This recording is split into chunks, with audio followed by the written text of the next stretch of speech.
তুমি চিন্তা করো না, আমি আছি। আমি তোমাকে এবং এই গ্রামের লোকদের সাহায্য করতে এসেছি। ডাক্তার বাবু, আমাদের গ্রামে একদিন হঠাৎ করে একজন অচেনা মানুষ আসলো। সে খুবই অদ্ভুত ছিল।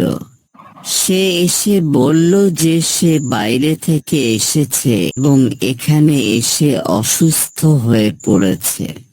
এরপর থেকেই গ্রামের মানুষদের শরীরে ফুসকা পড়া শুরু হয়। তাহলে এই ভাইরাসটি সম্ভবত বাহির থেকে এসেছে।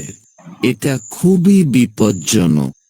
রহিম, তুমি কি সেই অচেনা মানুষটির বাড়ি চিনতে পারবে? হ্যাঁ ডাক্তার বাবু, সে গ্রামের শেষ প্রান্তে একটি পুরনো বাড়িতে থাকতো। তাহলে চলো, আমাদের ওই বাড়িতে যেতে হবে।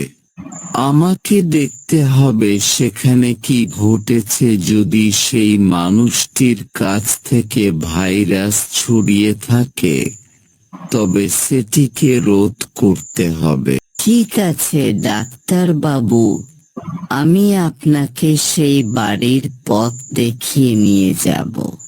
তবে সাবধান থাকবেন, সেই বাড়িটি এখন ভুতুড়ে হয়ে গেছে। সেখানে যেতেই গ্রামের মানুষ ভয় পায়। ভয় পাবে না রহিম, আমরা যদি এখনই এই ভাইরাসের উৎস খুঁজে বের না করি, তাহলে পুরো গ্রামটাই লোক এই ভাইরাসের আক্রমণের শিকার হবে। চলো, সময় নষ্ট না করে আমরা রওনা দিই।